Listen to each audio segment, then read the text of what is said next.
Araw-araw na pagbasa ng Biblia, Araw 123. Lumang Tipan, Joshua 23, Joshua 24. At pagkatapos ng maraming araw, nang mabigyan ni Yahweh ng kapahingahan ang Israel mula sa lahat ng kanilang mga kaaway na nakapalibot sa kanila, napakatanda na ni Josue. Tinawag ni Josue ang buong Israel, ang kanilang mga matatanda, ang kanilang mga pinuno, ang kanilang mga hukom, at ang kanilang mga opisyal, at sinabi sa kanila, napakatanda ko na. Nakita ninyo ang lahat ng bagay na nagawa ni Yahweh na inyong Diyos sa lahat ng mga bansang ito para sa inyong kapakanan, dahil si Yahweh na inyong Diyos ang nakipaglaban para sa inyo. Masdan ninyo, itinalaga ko sa inyo ang mga bansa na natira para sakupin bilang isang pamana para sa inyong mga lipi, kasama ang lahat ng mga bansang winasak ko na, mula sa Jordan patungo sa malaking dagat sa kanluran. Paaalisin sila ni Yahweh na inyong Diyos. Itutulak siya niya mula sa inyo. Sasakupin niya ang kanilang lupain, at aariin ninyo ang kanilang lupain, gaya ng ipinangako sa inyo ni Yahweh na inyong Diyos. Kaya maging matatag kayo, kaya mapapanatili ninyo at magagawa ang lahat ng nakasulat sa aklat ng batas ni Moises, hindi kayo lilihis mula rito sa kanan o sa kaliwa, kaya hindi kayo maisasama sa mga bansang ito na nananatiling kasama ninyo o babanggitin ang mga pangalan ng kanilang mga Diyos, sumumpa sa kanila, sambahin sila, o yumukod sa kanila. Sa halip, dapat kayong kumapit kay Yahweh na inyong Diyos gaya ng nagawa ninyo hanggang sa araw na ito. Dahil pinaalis ni Yahweh sa harap ninyo ang malaki, malakas na mga bansa. Para sa inyo, walang isa man ang nakatayo sa harapan ninyo hanggang sa kasalukuyan. Sino mang nag-iisang lalaki sa inyong bilang ay gag-awang patakasan ng 1,000, para kay Yahweh na inyong Diyos, ang tanging lumalaban para sa inyo, gaya ng ipinangako niya sa inyo. Bigyan ng kaukulang pansin, para mahalin ninyo si Yahweh na inyong Diyos.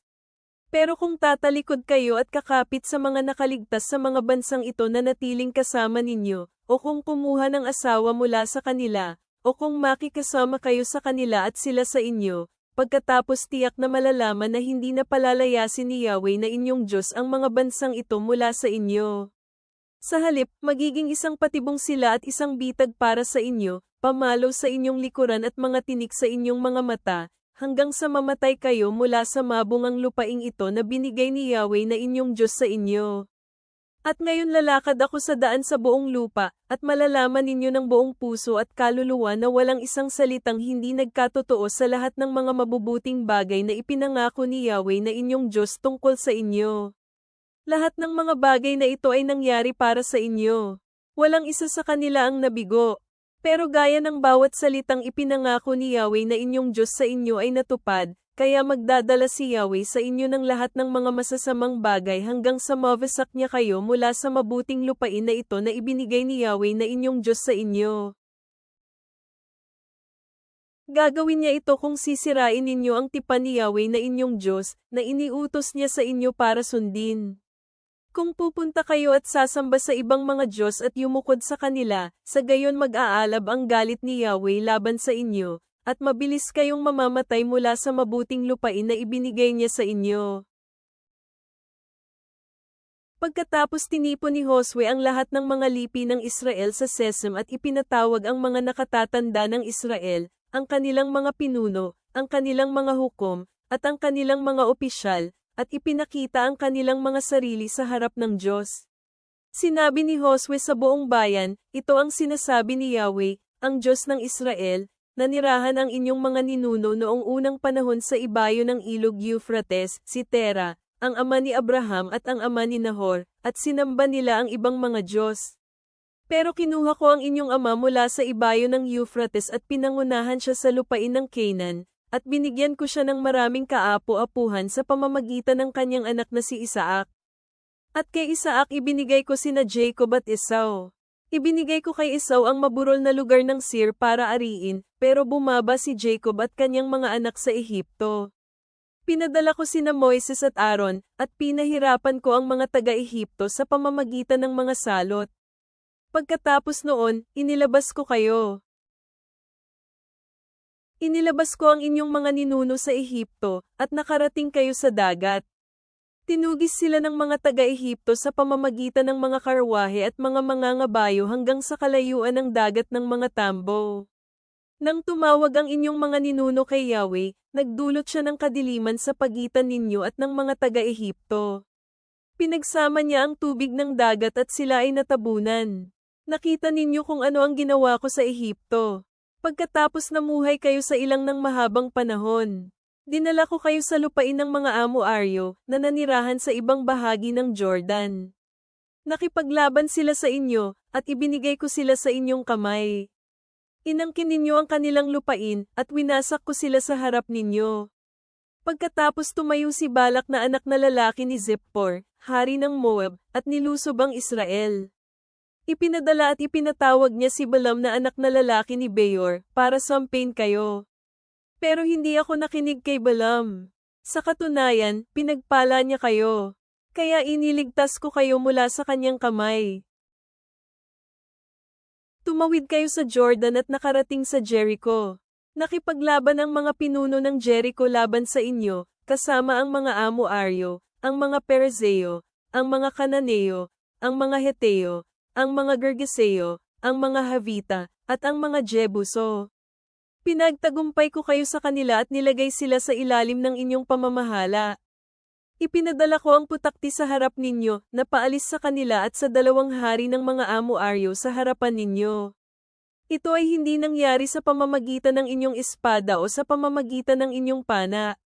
Binigyan ko kayo ng lupain na hindi ninyo pinagtrabahuhan at mga lungsod na hindi ninyo itinayo, at ngayon kayo ay naninirahan sa mga ito. Kinakain ninyo ang mga bunga ng mga ubasan at mga halaman ng olibo na hindi ninyo itinanim. Ngayon ang pagkatakot kay Yahweh at sambahin siya ng buong karangalan at katapatan, alisin ang mga Diyos na sinamba ng inyong mga ninuno sa dako ng Euphrates at sa Ehipto, at sambahin si Yahweh. Kung tila mali ito sa inyong mga paningin para sambahin ninyo si Yahweh, kayo na mismo ang pumili ngayong araw na ito kung sino ang inyong paglilingkuran, kung ang mga Diyos na sinamba ng inyong mga ninuno sa ibayo ng Euphrates o ang mga Diyos ng mga Amo-Aryo, kung saang lupain kayo naninirahan. Pero para sa akin at sa aking sambahayan, sasambahin namin si Yahweh. Sumagot ang bayan at sinabi, hindi namin kailanman pababayaan si Yahweh para maglingkod sa ibang mga Diyos, dahil si Yahweh na aming Diyos ang naglabas sa amin at sa aming mga ninuno mula sa lupain ng Ehipto, mula sa pagkaalipin, at siyang gumawa ng mga dakilang palatandaan sa aming paningin, at siyang nagpanatili sa amin sa lahat ng mga daan na aming pupuntahan, at kasama ng lahat ng mga bansa na aming dinaanan.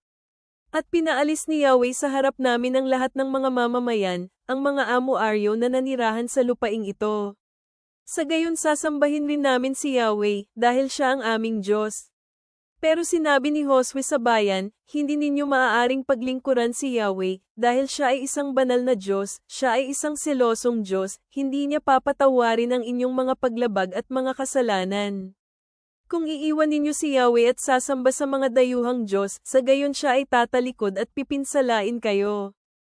Tutupukin niya kayo, pagkatapos niyang makagawa ng mabuti sa inyo. Pero sinabi ng bayan kay Josue, hindi, sasambahin namin si Yahweh.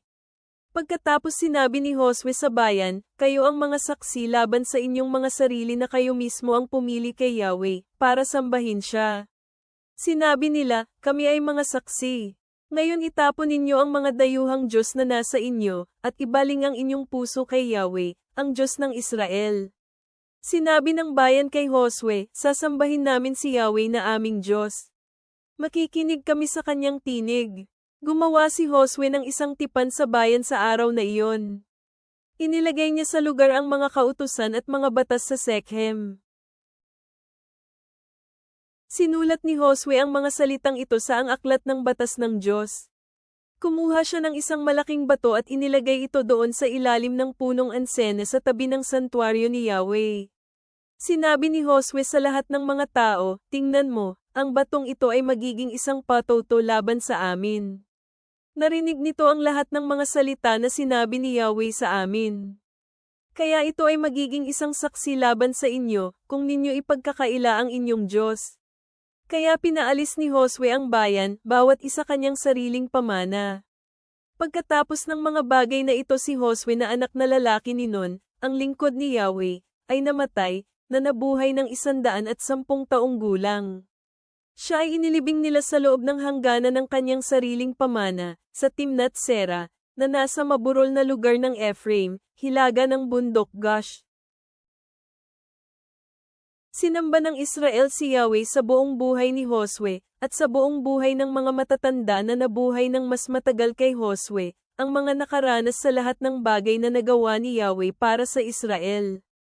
Ang mga buto ni Jose, na dinala palabas ng bayan ng Israel mula Ehipto, inilibing nila ang mga ito sa Shechem, sa kapirasong lupain na binili ni Jacob mula sa mga anak na lalaki ni Hamor, ang ama ni Shechem. Binili niya ito sa halagang 100 pirasong pilak, at ito ay naging isang pamana para sa mga kaapo-apuhan ni Jose. Si Eleazar na anak na lalaki ni Aaron ay namatay din. Inilibing nila siya sa Gibea, ang lungsod ni Phinehas na kanyang anak na lalaki, na ibinigay sa kanya. Iyon ay nasa maburol na lugar ng Ephraim. Bagong tipan. John 22 minuto pasado alas 3:36.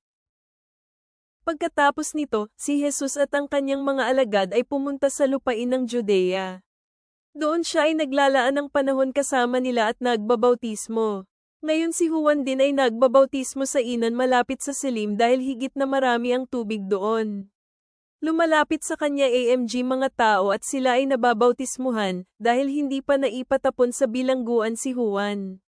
Pagkatapos ay may lumitaw na alitan sa pagitan ng ilang alagad ni Juan at sa isang Hudyo tungkol sa seremonya ng paghuhugas. Pumunta sila kay Juan, at sinabi nila sa kanya, Rabi, yung kasama mo sa ibayo ng ilog Jordan, na iyong pinatotohanan, tingnan mo, nagbabautismo siya at pumupunta ang lahat sa kanya. Sumagot si Juan, walang anumang bagay ang tatanggapin ng isang tao maliban na lamang kung ito ay ibinigay sa kanya mula sa langit. Kayo mismo ang makapagpapatunay na sinabi ko, hindi ako ang Kristo, sa halip sinabi ko, isinugo ako bago pa siya. Ang kasama ng ikakasal na babae ay ang ikakasal na lalaki. Ngayon ang kaibigan ng ikakasal na lalaki, na siyang nakatayo at nakikinig, ay labis ang tuwa dahil sa tinig ng ikakasal na lalaki. Ito ngang aking kagalakan ay naging ganap. Siya ay dapat may taas, subalit ako ay dapat may baba. Ang mula sa kaitaasan ay nakatataas sa lahat. Ang tagalupa ay nagmula sa lupa at nagsasalita ng mga bagay na makalupa. Ang mula sa langit ay nakatataas sa lahat. Nagpapatutuo siya kung ano ang kanyang nakita at narinig, ngunit walang taong tumatanggap sa kanyang patotoo. Ang tumanggap sa kanyang patotoo ay pinatunayan na totoo ang Diyos. Dahil ang sinumang ipinadala ng Diyos ay ipinapahayag ang mga salita ng Diyos.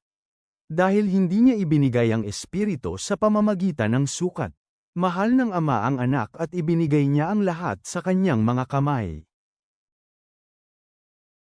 Ang nananampalataya sa anak ay may buhay na walang hanggan, ngunit ang sinumang hindi sumusunod sa anak ay hindi makakakita ng buhay, kundi mananatili ang puot ng Diyos sa kanya. Mga awit, Psalm 55:12-23. Dahil hindi isang kaaway ang sumasaway sa akin.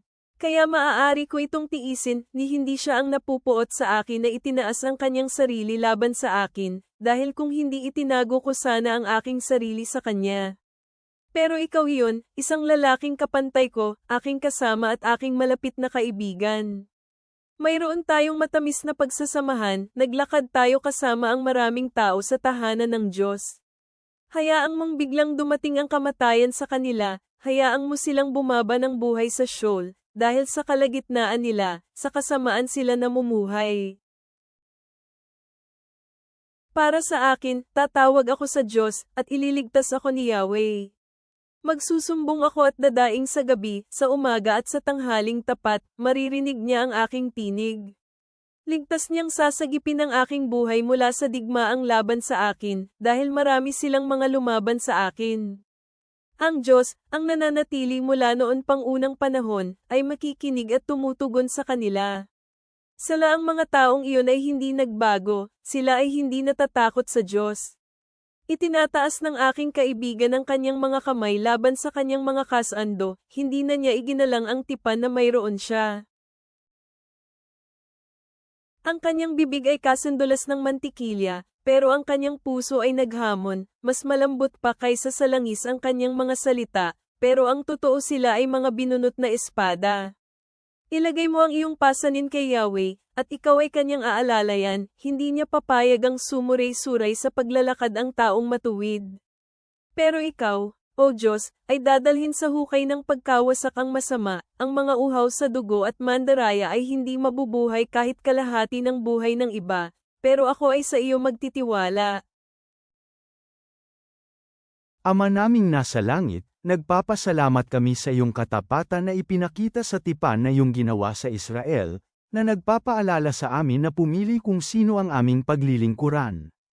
Tulungan mo kaming yakapin ang katotohanan ng iyong salita, tulad ng paalala ni Juan na kailangan mong lumaki habang kami ay lumiit, na gumagabay sa amin upang mamuhay ng mapagpakumbaba sa iyong paningin. Inihaharap namin sa iyo ang aming mga pasanin at sakit ng puso, na nagtitiwala na iyong didinggin ang aming mga daing tulad ng ipinahayag sa Awit Kapitulo 55. Naway masandalan namin ang iyong lakas at karunungan habang kami ay namumuhay sa araw-araw, na pumipili ng mga landas na nagbibigay dangal sa iyo. Gabayan mo kami sa pamamagitan ng iyong Espiritu ngayon at magpakailanman. Amen.